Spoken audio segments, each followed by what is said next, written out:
दोस्तों स्वागत है आप सबका स्टैटिस्टिक्स की एक और नई वीडियो में। इस वीडियो में हम लोग एक नया टॉपिक को स्टार्ट करने जा रहे हैं, यानी कि कोरिलेशन को। और इसमें हम लोग उसका कॉन्सेप्ट समझेंगे, उसके टाइप्स को देखेंगे और उसकी डिग्रीज को देखेंगे। मतलब जो ओवरऑल कॉन्सेप्ट होता है कोरिलेशन का उसको समझेंगे हम लोग। और जो न्यूमेरिकल पोर्शन होता है, मतलब जहाँ पर हम लोग कोरिलेशन को निकालना सीखते हैं, तो वो हम लोग नेक्स्ट वीडियो से स्टार्ट करेंगे। मतलब जैसे Karl Pearson coefficient of correlation हो गया, या स्पीयरमैन का रैंक कोरिलेशन हो गया, तो ये सब नेक्स्ट वीडियो से कवर करेंगे। अभी हम लोग सिर्फ उसकी मीनिंग और उसके कॉन्सेप्ट को समझ लेते हैं। अब सबसे पहले देखिए स्टार्ट करते हैं कोरिलेशन के कॉन्सेप्ट से। तो कोरिलेशन का मतलब क्या निकलता है? कोरिलेशन का मतलब होता है रिलेशनशिप बिटवीन वेरिएबल्स। अब वेरिएबल्स कौन से हो गए? जैसे सपोज आपके पास में एक वेरिएबल एक्स है और एक आपके पास में वेरिएबल वाई है, ठीक। तो अब आपको इनके बीच का रिलेशन निकालना, मतलब आपको ये जानना है कि ये जो एक्स है और ये जो वाई है, ये आपस में कैसे रिलेटेड है। मतलब ये रिलेटेड है भी या नहीं है, या फिर अगर ये रिलेटेड है तो उनके बीच का रिलेशन कैसा है। तो वहां पर जो आप मेजर को यूज करेंगे, जो एनालिसिस को यूज करेंगे, वो कौन सा होगा? वो होगा कोरिलेशन एनालिसिस। अब बात आती है, देखिए कोरिलेशन को में हमने ये तो देख लिया कि हम इनके बीच का रिलेशनशिप निकाल रहे हैं, लेकिन हम और क्या क्या चीज पता कर सकते हैं। सबसे पहले आप क्या पता करेंगे? जैसे आपके पास में मैंने कहा कि दो वेरिएबल्स हैं, एक हो गया वेरिएबल एक्स और एक हो गया वेरिएबल वाई।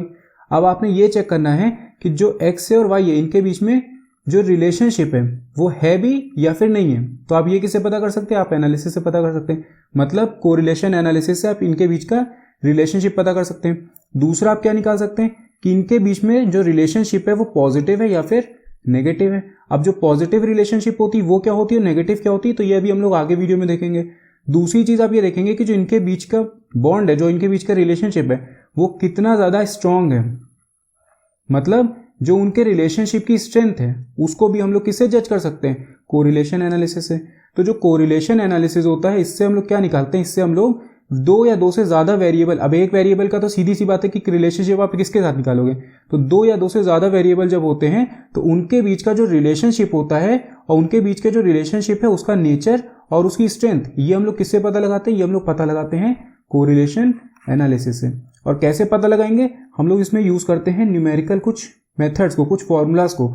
जैसे मैंने अभी स्टार्टिंग में वीडियो के आपसे कहा कि कार्ल पियर्सन, ठीक है, Karl Pearson coefficient of correlation एक होता है, दूसरा एक होता है स्पीयरमैन्स रैंक कोरिलेशन।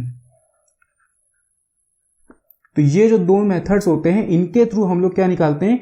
इनके थ्रू हम लोग निकालते हैं कोरिलेशन की वैल्यू को। मतलब न्यूमेरिकली हम लोग निकाल लेते हैं कि कितना स्ट्रेंथ है। और स्ट्रेंथ को हम लोग जज कैसे करेंगे? एक लिमिट डिफाइन की हुई है, वो लिमिट भी अभी हम लोग आगे वीडियो में डिस्कस करेंगे। तो देखिए सबसे पहले यहां पे क्या लिखा हुआ है, कोरिलेशन मीन्स एसोसिएशन। एसोसिएशन कहिए, रिलेशनशिप कहिए, बॉन्ड कहिए, सब चीज एक ही होती है। It is a measure of the extent to which two variables are related. Two या टू से ज्यादा भी हो सकते हैं। नेक्स्ट इसमें क्या बोल रहे हैं? It shows the strength of relationship between two variables and is expressed numerically. अभी मैंने आपको कहा कि जो रिलेशनशिप होती है वो इसकी हम लोग कैसे निकाल सकते हैं? न्यूमेरिकल टर्म्स में, मतलब नंबर्स के फॉर्म में हम लोग उसकी जो स्ट्रेंथ होती है, उनके जो रिलेशनशिप है उसको दिखा सकते हैं। नेक्स्ट इसमें बोल रहा है correlation analysis was developed by, किसने डेवलप किया था? फ्रांसिस गैल्टन और कार्ल पियर्सन ने। अब देखिए जो रिलेशनशिप होगी किस रेंज के बीच में होगी? तो -1 से लेकर के +1 के बीच में। मतलब जब भी हम कोरिलेशन निकालते हैं तो ये जैसे मान लीजिए स्केलिंग अगर हम लेते हैं तो यहां पर -1 होता है, यहां पर +1 होता है। तो +1 पॉजिटिव में आ जाता है, -1 नेगेटिव में परफेक्ट कोरिलेशन में आ जाता है। और इनके बीच में होता है 0, यानी कि कोई भी कोरिलेशन इनके बीच में नहीं है। मतलब जब आप एक्स और वाई के बीच का वेरिएबल का कोरिलेशन निकालेंगे तो अगर 1 आ जाता है +1 तो पॉजिटिव होता है, -1 आ जाता है तो परफेक्ट कोरिलेशन नेगेटिव का उसमें, और अगर 0 आ जाता है तो उनके बीच में कोई भी तरीके की रिलेशनशिप एग्जिस्ट नहीं करती है। अब इसके बीच में जो होगी वो हमारी डिग्रीज लाई करती हैं। जब भी आप Karl Pearson coefficient of correlation निकालेंगे या फिर आप स्पीयरमैन के थ्रू जब निकालते हैं तो आपकी जो वैल्यूज होती है वो इसी -1 से लेकर के +1 के बीच में कहीं ना कहीं पे वो वैल्यू लाई करेगी। ये नहीं है कि +1 से ज्यादा आ जाए या फिर -1 से ज्यादा आ जाए। तो +1 और -1 के बाहर नहीं निकलेगी, इसी के बीच में ये जो रेंज होती है ये लाई करती है। अगर इसके बाहर निकलिए तो इसका मतलब आपने कैलकुलेट करने में कुछ गड़बड़ करी है। अब देखिए यहां पर जैसे एग्जांपल के उसमें लिखा हुआ है demand and price. Demand and price के बीच में क्या रिलेशन होता है? इनवर्स रिलेशन होता है। जैसे हम पढ़ते हैं लॉ ऑफ डिमांड, मतलब प्राइस बढ़ेगा तो डिमांड गिरेगी, प्राइस अगर कम होगा तो डिमांड इंक्रीज करेगी। उसी तरीके से एडवर्टीजमेंट एक्सपेंडिचर और सेल्स, मतलब जितना ज्यादा आप खर्चा उसमें अपने एडवर्टीजमेंट पे करेंगे उतनी ज्यादा आपकी सेल्स बढ़ेगी, और जितना कम खर्चा करेंगे उतनी कम सेल्स होगी। तो ये कुछ तरीके की जो वेरिएबल्स होते हैं ये रिलेशनशिप, मतलब हम लोग इसको कोरिलेशन से जज कर सकते हैं कि इनके बीच में क्या रिलेशन है। मतलब डिमांड और प्राइस का जो हमने लॉ बनाया या फिर एडवर्टीजमेंट एक्सपेंडिचर और सेल्स के बीच में कर दिया। अब इसके नेचर को हम लोग समझ लेते हैं। तो इसके बीच में देखिए दो तरीके से नेचर होता है कोरिलेशन में, एक होता है डायरेक्ट रिलेशनशिप और एक होता है कॉमन कॉज। डायरेक्ट रिलेशनशिप का मतलब ये होता है कि जैसे दो वेरिएबल्स हैं, वेरिएबल एक्स और वेरिएबल वाई, तो ये लोग आपस में डायरेक्टली एक दूसरे से जो है वो रिलेटेड है। मतलब एक्स अगर इंक्रीज कर रहा होगा तो वाई डिक्रीज कर रहा होगा, या वाई भी इंक्रीज कर रहा होगा साथ में। मतलब इनके बीच में क्या होता है, इनके बीच में कॉज एंड इफेक्ट टाइप की रिलेशनशिप होती है। तो दोनों एक दूसरे से डायरेक्टली रिलेटेड है, कोई भी तीसरा इसमें वेरिएबल बीच में नहीं घुसता है। जैसे यहां पर देखिए लिखा है one variable may be the cause of the other as to which is the cause and which is the effect. मतलब कौन ऐसा कॉज है, कौन जो वेरिएबल है वो इफेक्ट दे रहा है, इज टू बी जज फ्रॉम द सर्कमस्टेंसेज। मतलब एक्स के चेंज होने से वाई चेंज हो रहा है, वाई के चेंज होने से एक्स पे कोई इफेक्ट आ रहा है, तो ये तो सर्कमस्टेंस से पता चलेगा। लेकिन यहां पर जो रिलेशनशिप होगी वो डायरेक्ट होगी, तीसरा कोई वेरिएबल इनके बीच में नहीं आएगा। जैसे और इसमें एग्जांपल अगर आप देखें तो एग्जांपल में क्या हो जाता है, एक हो जाता है डिमांड और दूसरा हो जाता है प्राइस। तो डिमांड और प्राइस के बीच में मैंने अभी आपको बताया क्या होता है, लॉ ऑफ डिमांड। तो डिमांड और प्राइस के बीच में कोई और फैक्टर नहीं होते। जैसे हम जब लॉ ऑफ वो पढ़ते हैं लॉ ऑफ डिमांड, तो इसमें हम बाकी फैक्टर्स को क्या करते हैं, अज्यूम कर लेते हैं कि बाकी फैक्टर क्या है, कांस्टेंट है, वो चेंज नहीं होंगे। तो हम लोग सिर्फ डिमांड और प्राइस को लेकर के लॉ ऑफ डिमांड जो है वो हमने फ्रेम कर दिया। इसके बाद आती है कॉमन कॉज। कॉमन कॉज का मतलब क्या होता है, एक्स और वाई जो है वो आपस में एक दूसरे से डायरेक्टली रिलेटेड नहीं है। यहां पर एक थर्ड वेरिएबल आ जाता है जेड, जो कि क्या हो रहा है, वाई को भी इफेक्ट कर रहा है, जो कि क्या है, एक्स पे भी इफेक्ट डाल रहा है। तो यहां पर वो जो जेड है वो एक्स पे भी इफेक्ट डाल रहा है, वाई पे भी इफेक्ट डाल रहा है, और इसके थ्रू, इस जेड के थ्रू ये जो एक्स और वाई है ये आपस में रिलेटेड हो रहे हैं। जैसे यहां पर देखिए लिखा है कोरिलेशन में be due to any other common cause that is both the variables may be the result of a common cause. Example demand and supply. अब डिमांड एंड सप्लाई किसके कॉमन कॉज की वजह से चेंज होते हैं,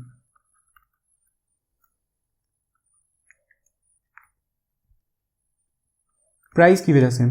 ठीक है, जो डिमांड होती है वो भी प्राइस की वजह से चेंज होती है, जो सप्लाई होती है वो भी प्राइस की वजह से चेंज होती है। मतलब अगर प्राइस इंक्रीज करेगा तो डिमांड तो फॉल करेगी, लेकिन सप्लाई क्या होगी, इंक्रीज होगी। लेकिन अगर यहाँ पे प्राइस जो होगा वो गिरेगा तो डिमांड तो इंक्रीज कर जाएगी, लेकिन सप्लाई क्या होगी, वो गिर जाएगी। मतलब डिमांड और प्राइस के बीच में तो इन्वर्स होता है, लेकिन प्राइस और सप्लाई के बीच में कैसा रिलेशन होता है, प्राइस और सप्लाई के बीच में, इनके बीच में क्या हो जाता है, डायरेक्ट रिलेशन हो जाता है। ठीक, तो यहां पर डिमांड और सप्लाई का जो रिलेशन होगा वो किसकी वजह से डिफाइन हो रहा है, वो प्राइस की वजह से हो रहा है। तो ये हो जाता है कॉमन कॉज। अब देखिए टाइप्स ऑफ कोरिलेशन में जब हम आते हैं तो टाइप्स ऑफ कोरिलेशन में कुछ कैटेगरीज में इसको डिवाइड करते हैं। तो सबसे पहली कैटेगरी जो होती है वो डायरेक्शन के बेसिस पे, मतलब यहां पर हम लोग डायरेक्शन देखते हैं कोरिलेशन का। तो डायरेक्शन दो तरीके से जज होता है, एक होता है पॉजिटिव और एक होता है नेगेटिव। ठीक है, पॉजिटिव कोरिलेशन कब होगा, जैसे मान लीजिए एक्स और वाई है, तो यहां पर देखिए एक्स और वाई जो है वो दोनों के दोनों अगर इंक्रीज कर रहे हैं, जैसे सपोज एक्स जो है वो 10% इंक्रीज किया और जो वाई है वो कोई भी परसेंट 10% ले लीजिए या फिर 8% ले लीजिए, वो भी इंक्रीज कर गया। तो जो चेंज हो रहा है, मतलब चेंज को हम किससे दिखाते हैं, डेल्टा से। जो चेंज हम दिखाते हैं एक्स का वो डेल्टा से दिखाते हैं। तो जो चेंज है एक्स में वो इंक्रीज वाला हो रहा है, ठीक है, इंक्रीज हो रहा है। और वाई में भी जो चेंज हुआ है वो कैसा है, इंक्रीज हो रहा है। तो जब दोनों वेरिएबल्स अगर इंक्रीज कर रहे हैं तो वो कैसा हो जाएगा, पॉजिटिव हो जाएगा। या फिर दोनों जो वेरिएबल हैं वो कैसे हो जाए, डिक्रीज हो जाए, तो वो क्या हो जाता है, पॉजिटिव हो जाता है। मतलब जो डायरेक्शन उन दोनों का अगर सेम डायरेक्शन में जा रहे हैं, अगर इंक्रीज करें तो दोनों इंक्रीज करें, अगर डिक्रीज करें तो दोनों के दोनों क्या हो रहे हैं, डिक्रीज कर रहे हैं, तो वो कैसा हो जाता है, पॉजिटिव हो जाता है। यहीं पर अगर नेगेटिव की बात करें तो नेगेटिव में क्या हो जाता है, एक इंक्रीज करेगा तो दूसरा डिक्रीज, एक डिक्रीज करेगा तो दूसरा क्या होगा, इंक्रीज करेगा। तो ये हो जाता है हमारा नेगेटिव कोरिलेशन। इसके बाद नेक्स्ट की अगर बात करें तो नेक्स्ट में देखिए क्या आ जाता है, नेक्स्ट में बोलता है ratio of change. Ratio of change बोलिए या फिर आप प्रपोर्शनेट चेंज बोलिए या फिर प्रपोर्शन बोलिए, एक ही बात है। यहां पे चेंज को हम किसे दिखाते हैं, चेंज को मैंने अभी आपसे कहा कि डेल्टा से दिखाते हैं। तो जब change in x is equal to change in y होगा। अब यहां पे देखिए आपको डायरेक्शन से मतलब नहीं है, ये इंक्रीज हो चाहे डिक्रीज हो, ये इंक्रीज हो चाहे डिक्रीज हो, इससे हमें मतलब नहीं, हमें मतलब किससे है, चेंज से। अगर change in x is equal to change in y है तो वो कैसा हो जाएगा, लीनियर हो जाएगा। सपोज अगर x जो है ये 10% इंक्रीज कर रहा है और y जो है वो 8% जो है वो इंक्रीज कर रहा है, तो ये कौन सा होगा, अगर y जो है वो 8% इंक्रीज कर रहा है। देखिए यहां पर चेंज जो है वो इक्वल नहीं है, मैंने अभी चेंज की बात करी, यहां पर आपका डायरेक्शन सेम है, डायरेक्शन सेम है, इसका मतलब क्या हो जाएगा, वो पॉजिटिव हो जाएगा, ना कि लीनियर होगा। तो लीनियर और पॉजिटिव आपको देखना पड़ेगा कि किस तरीके से, अगर डायरेक्शन से सेम हो रहा है मतलब अगर दोनों इंक्रीज करें तो वो पॉजिटिव है, लेकिन अगर उनका जो चेंज है वो सेम है तो फिर वो लीनियर भी हो जाएंगे। मतलब यहाँ पर अगर सपोज x जो है वो 10% क्या किया, इंक्रीज किया, और y जो है वो भी क्या हुआ 10% क्या हो रहा है, इंक्रीज कर रहा है, तब फिर कैसा हो जाएगा, पॉजिटिव लीनियर कोरिलेशन। लीनियर का मतलब है कि चेंज, जब चेंज जो होता है वो उनके बीच का इक्वल होता है। यहीं पर जब चेंज अगर इक्वल नहीं होगा तो वो कैसा हो जाएगा, नॉन लीनियर हो जाएगा। मतलब x में चेंज मान लीजिए 8% हुआ और y में चेंज हो गया 10%, तो ये कैसा हो जाएगा, नॉन लीनियर हो जाएगा। और इसके बाद हमारा आता है लास्ट, नंबर ऑफ वेरिएबल के बेसिस पे। तो जब सिंपल, इसमें क्या होता है, सिंपल होता है, मल्टीपल होता है और पार्शियल होता है। सिंपल कब होगा, जब दो वेरिएबल्स की हम बात करेंगे, मतलब दो वेरिएबल के बीच का जब रिलेशन निकालते हैं तो वो कैसा होता है, वो सिंपल होता है। मल्टीपल कब होगा, जब दो से ज्यादा वेरिएबल का निकालेंगे। मतलब यहाँ पर जैसे एग्जांपल लेते हैं, x हो गया, y हो गया और z हो गया। तो यहाँ पर x और y जो है वो आपस में रिलेटेड है, y और z जो है वो आपस में रिलेटेड है, और जो z और x है ये भी क्या है, आपस में रिलेटेड है। मतलब x और y आपस में रिलेटेड हो गए, y और z आपस में रिलेटेड हो गए, और x और z भी आपस में रिलेटेड है, तो ये मल्टीपल है। लेकिन अगर मान लीजिए यहाँ पर x और y तो आपस में रिलेटेड है और y और z भी आपस में रिलेटेड है, लेकिन जो x और z है वो आपस में रिलेटेड नहीं है, तो फिर ये कैसा हो जाएगा, पार्शियल कोरिलेशन हो जाएगा। तो यहाँ पर आप लोगों को समझ में आ गया होगा, तीन तरीके से हमने दिखा दिया। एक डायरेक्शन के बेसिस पे, जहां पर हमने सिर्फ उसके चेंज मतलब उसकी बात करी कि इंक्रीज और डिक्रीज की, कि मतलब वो पॉजिटिव हो रहा है कि वो हो रहा है, मतलब एक ही डायरेक्शन में जा रहे हैं कि अलग अलग डायरेक्शन में जा रहे हैं। मतलब x जो है वो y जो है वो अगर दोनों साथ में इंक्रीज कर रहे हैं, साथ में डिक्रीज कर रहे हैं, तो वो पॉजिटिव हो गया। अगर एक इंक्रीज कर रहा है दूसरा क्या है, उसके ऑपोजिट जा रहा है, मतलब डिक्रीज कर जा रहा है, तो वो कैसा हो जाएगा, नेगेटिव हो जाएगा। अगर उनके बीच का जो चेंज है, यहाँ पर देखिए जब लीनियर पे आते हैं इस पे रेशियो ऑफ चेंज में, तो यहाँ पर पॉजिटिव नेगेटिव से मतलब नहीं है, उनके बीच का जो चेंज है, जो डेल्टा है वो इक्वल होना चाहिए। मतलब delta x is equal to delta y. तो अगर उनके बीच का जो चेंज है वो अगर इक्वल है तो फिर वो लीनियर है, अगर उनके बीच का चेंज इक्वल नहीं है तो वो कैसा हो जाएगा, नॉन लीनियर हो जाएगा। वेरिएबल के बेसिस से बात करें तो सिंपल होता है, मल्टीपल होता है, पार्शियल होता है। सिंपल में दो वेरिएबल्स की बात करेंगे, सिर्फ दो वेरिएबल्स का कोरिलेशन निकालेंगे। मल्टीपल में क्या करेंगे, मल्टीपल में दो से ज्यादा हो जाते हैं, मतलब तीन वेरिएबल जैसे हम लोगों ने लिए तो तीनों वेरिएबल आपस में एक दूसरे से रिलेटेड है। तो x और y आपस में रिलेटेड है, y और z आपस में रिलेटेड है, और x और z भी आपस में रिलेटेड है। पार्शियल की बात करें तो यहाँ पर कुछ वेरिएबल्स तो आपस में रिलेटेड होंगे, लेकिन सारे के सारे वेरिएबल्स जो है वो आपस में रिलेटेड नहीं होंगे। अब इसके बाद देखिए हम लोग बात कर लेते हैं डिग्रीज की। तो डिग्रीज में देखिए मैंने पहले भी आपको बताया, जब स्केलिंग अभी बताई थी, तो वहां पर पॉजिटिव और नेगेटिव ये दो तरीके से हम लोग डिफाइन करते हैं डिग्रीज को। जो +1 होता है वो परफेक्ट पॉजिटिव हो जाता है, परफेक्ट पॉजिटिव कोरिलेशन, और जो -1 होता है वो कैसा होता है, परफेक्ट नेगेटिव कोरिलेशन। अगर 0 आ जाती वैल्यू तो 0 में क्या हो जाता है, कोई कोरिलेशन मतलब कोई भी तरीके का रिलेशनशिप उनके बीच में, उन वेरिएबल्स के बीच में नहीं है। उसके बीच में ये जो वैल्यूज होती हैं ये लाई करती हैं। अब 0 से 0.25 के बीच में जब आप देखेंगे तो सीधी सी बात है कि जब 0 से देखें, जैसे स्केलिंग ऐसे चल रही है, ये हो गया +1 और ये हो जाता है -1 और यहां हो जाता है 0। अब जैसे जैसे आप 0 से लेकर के +1 की तरफ बढ़ेंगे तो जो कोरिलेशन होता है वो भी क्या होता है, बढ़ता जाता है। मतलब उनके बीच का जो रिलेशन है वो और स्ट्रांग होता जाएगा। उसी तरीके से जब आप 0 से लेकर के -1 की तरफ चलते हैं तो कोरिलेशन कैसा होता है, इंक्रीज करता जाता है। ये मत कहिएगा डिक्रीज होता जा रहा है कि -1 की तरफ जा रहा है, लिमिट है ये, ठीक है, 1 और 1 ये दोनों लिमिट है। अब वो माइनस जो है वो नेगेटिव कोरिलेशन को दिखा रहा है, मतलब नेगेटिव अभी हमने क्या डिस्कस किया था, एक्स अगर इंक्रीज कर रहा है तो वाई क्या हो रहा होगा, डिक्रीज कर रहा होगा। तो बस इसका मतलब है नेगेटिव, बाकी ये नहीं कि वैल्यू कम हो जाएगी। तो मैंने क्या कहा, 0 से लेके जब आप +1 की तरफ बढ़ेंगे या 0 से लेके जब आप -1 की तरफ बढ़ते हो, तो जैसे जैसे आप +1 या -1 की तरफ बढ़ते जाते हैं वैसे वैसे कोरिलेशन की जो वैल्यू होती है वो क्या होती है, वो इंक्रीज करती जाती है। तभी देखिए यहाँ पे जैसे 0 से लेके 0.25 तक जब आप जाते हैं तो ये लो को उसका कोरिलेशन हो गया। उसके बाद 0.25 से 0.75 के बीच में कैसा हो जाता है, मॉडरेट कोरिलेशन। 0.75 से 0.90 के बीच में हाई कोरिलेशन, और 0.9 से लेके 0.99 के बीच में वेरी हाई कोरिलेशन। अब आपको अगर डिफाइन करना है, जब क्वेश्चन आप सॉल्व करेंगे तो वहां पर इनकेस मान लीजिए 0 आ गया, +1 आ गया या -1 आ गया, तो ये तो आपको पता ही है। लेकिन मान लीजिए इनकेस अगर आ जाता है जैसे 0.3 और आपको इतनी सारी वैल्यूज बीच की लिमिट नहीं याद है, ये माइनस आ गया प्लस आ गया, इससे आपका कोई मतलब नहीं, प्लस माइनस तो आप पॉजिटिव नेगेटिव वो लिख लेंगे। लेकिन अगर 0.3 आता, मतलब अगर इनकेस मान लीजिए 0.5 से कम अगर आ रही है वैल्यू, जो आपने R निकाला, मतलब R से हम लोग इसको कोरिलेशन को दिखाते हैं, तो जब आप R निकालेंगे अगर उसकी वैल्यू 0.5 से लेस आ रही है तो आप लीजिए लो, ठीक है, आप इसको लो से डिफाइन कर दीजिए। इन केस मान लीजिए 0.5 तक आ रही है, 0.5 0.6 आ रही है तो उसको मॉडरेट दिखा दीजिए, मॉडरेट डिग्री ऑफ कोरिलेशन। और इन केस अगर 0.6 से ऊपर आती, 0.6 0.7 इस तरह से आ रही है तो हाई डिग्री दिखा दीजिए। बस इन 3 कैटेगरी में भी दिखा देंगे तो भी वो आंसर आपका सही होगा, वहां पे गलत कोई नहीं होगा। जैसे ग्राफ के फॉर्म में देखिए, यहां पर देखिए ये पॉजिटिव वाला है, R इज इक्वल टू 0.7 है तो प्लस 0.7 इसका मतलब कैसा है, पॉजिटिव है। पॉजिटिव कैसा होता है, अगर x इंक्रीज कर रहा है तो y भी कैसा होगा, इंक्रीज कर रहा होगा, तभी इसीलिए ग्राफ जो है वो देखिए ऊपर की तरफ गया है, मतलब इसका स्लोप जो है वो कैसा है, अपवर्ड है। अब यहां पर अगर आप इन डॉट्स को नोटिस करेंगे, जैसे यहां पर y हमने डिनोट किया, यहां पर x डिनोट किया, तो ये जो डॉट्स को देखेंगे ये आपस में एक दूसरे के काफी क्लोज हैं, तो इसीलिए इनका जो कोरिलेशन, इनका जो बीच का रिलेशन है वो स्ट्रॉन्ग है। यहीं पर जब आप इसको देखेंगे 0.3 को, तो देखिए डॉट्स जो है वो लाइन से दूर हो गई हैं, और ये जब 0 पे देखेंगे R इज इक्वल टू 0 पे, तो कोई भी डॉट एक दूसरे के पास में नहीं, सब इधर उधर स्कैटर्ड हो रखी है, तो इसीलिए यहां पर कोई भी तरीके का कोरिलेशन जो है वो एग्जिस्ट नहीं करता है। इसी के अगर ऑपोजिट में जाएंगे तो बस सेम चीज वही रहेगी, जो कर्व होगा वो कैसा हो जाएगा, डाउनवर्ड स्लोपिंग हो जाएगा। तो ये कर्व उसमें कर्व के फॉर्म में दिखा दिया। लास्ट हम लोग देख लेते हैं कुछ इंपॉर्टेंस। तो स्टार्टिंग में भी मैंने आपको बताया कि जब भी आप कोरिलेशन निकालते हो तो कोरिलेशन में आप क्या क्या चीज पता कर सकते हो। सबसे पहले आप देखोगे कि उनके बीच में रिलेशनशिप है भी या नहीं है। दूसरा आप ये पता कर सकते हो कि वो पॉजिटिव रिलेशन है या नेगेटिव रिलेशन है।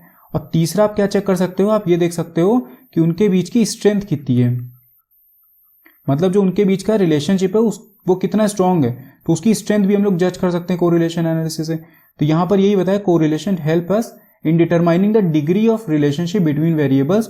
It enable us to make our decision for the future course of action. तो डिग्री ऑफ कोरिलेशन मतलब, डिग्री का मतलब क्या होता है, स्ट्रेंथ ऑफ रिलेशनशिप हम लोग जज कर सकते हैं इससे। नेक्स्ट हम लोगों ने अभी रिलेशनशिप, नेचर ऑफ रिलेशनशिप भी देखा, मतलब एक हो गया डायरेक्ट रिलेशनशिप और दूसरा हम लोगों ने कौन सा देखा, तो कॉमन कॉज वाला। और प्लस माइनस भी आपके नेचर में एक तरीके से आ जाते हैं, तो ये भी हम लोग इससे निकाल सकते हैं। और लास्ट इसमें बोल रहा है फोरकास्टिंग, और भी तरीके के इंपॉर्टेंस होते हैं, यहाँ पर बस मैंने बेसिक जो 3 थे वो डिस्कस कर लिए। फोरकास्टिंग में हेल्प होती है। अब देखिए फोरकास्टिंग कैसे होगा, जैसे इन्फ्लेशन है, मान लीजिए इन्फ्लेशन और अनएम्प्लॉयमेंट ये दोनों आपस में रिलेटेड हैं। पहले मान लीजिए गवर्नमेंट ने ये देख लिया कि जो इन्फ्लेशन है और जो अनएम्प्लॉयमेंट है ये आपस में एक दूसरे से रिलेटेड है, कोरिलेशन के बेसिस पे ये जज कर लिया कि ये दोनों जो वेरिएबल है ये आपस में रिलेटेड है। अब रिलेटेड अगर है तो इसका मतलब कि अगर आप एक को चेंज करोगे तो दूसरे पर भी तो असर आएगा। जब भी कोई जो वेरिएबल्स होते हैं वो आपस में अगर रिलेशन उनका है कोई भी तरीके का, तो जब एक पे इफेक्ट आएगा, जैसे डिमांड और प्राइस में हमने देखा था अभी, ठीक है, तो प्राइस में जब इंक्रीज या डिक्रीज हो रहा था तो उसका इंपैक्ट डिमांड पे भी पड़ रहा था कि नहीं पड़ रहा था, पड़ रहा था, ठीक है। तो प्राइस का इंक्रीज या डिक्रीज का जैसे इंपैक्ट डिमांड पे पड़ रहा था, वैसे ही इन्फ्लेशन जो होगा वो जब इंक्रीज करेगा डिक्रीज करेगा तो उसका इंपैक्ट भी अनएम्प्लॉयमेंट पड़ेगा। तो यहाँ पर जब गवर्नमेंट ने ये निकाल लिया कि ये दोनों वेरिएबल्स आपस में रिलेटेड है, तो हमने क्या करेंगे, अब हम इन्फ्लेशन को चेंज करेंगे ताकि हम अनएम्प्लॉयमेंट को कंट्रोल कर सकें। और ये जो कंट्रोलिंग होगी, देखिए इसमें कोरिलेशन का भी यूज होगा, इसमें रिग्रेशन का भी यूज होगा। रिग्रेशन मतलब क्या होता है, यहाँ पर हम लोग इफेक्ट निकाल सकते हैं। जैसे मैंने कहा ना कि प्राइस में चेंज करेंगे तो डिमांड पे क्या इंपैक्ट आएगा, तो ये चीज क्या इंपैक्ट आएगा, ये चीज हमको कोरिलेशन ही बताता, ये चीज हमको बताएगा रिग्रेशन। लेकिन कोरिलेशन से हम ये निकाल सकते हैं कि इनके बीच में रिलेशनशिप है भी या नहीं, उसी के बाद ही बेस फॉर्म हो गया। अब हम आगे रिग्रेशन को यूज कर सकते हैं। तो ये पूरा था हम लोगों का कोरिलेशन का कॉन्सेप्ट, जिसमें हम लोगों ने उसकी कॉन्सेप्ट समझ लिया, मीनिंग देख ली, ठीक है, उसके टाइप्स देख लिए, उसके डिग्रीज को समझ लिया। अब जो है नेक्स्ट वीडियो से हम लोग क्या करेंगे, हम लोग उसके जो Karl Pearson coefficient of correlation होता है, स्पीयरमैन का रैंक कोरिलेशन, तो नेक्स्ट वीडियो में एक एक करके हम लोग उन टॉपिक्स को भी डिस्कस करेंगे जहां पर हम लोग कोरिलेशन की वैल्यू को निकालना सीखेंगे। सो आई होप आप लोगों को वीडियो पसंद आया होगा। जो भी एक छोटा सा वीडियो था, ये कॉन्सेप्ट हम लोगों ने सिर्फ कोरिलेशन का समझा, अभी आगे न्यूमेरिकल पोर्शन पूरा इसका बाकी है। तो अगर आपने चैनल को सब्सक्राइब नहीं कर रखा तो चैनल को सब्सक्राइब कर दीजिएगा। मैं मिलता हूँ फिर आपसे नेक्स्ट वीडियो में। Thank you.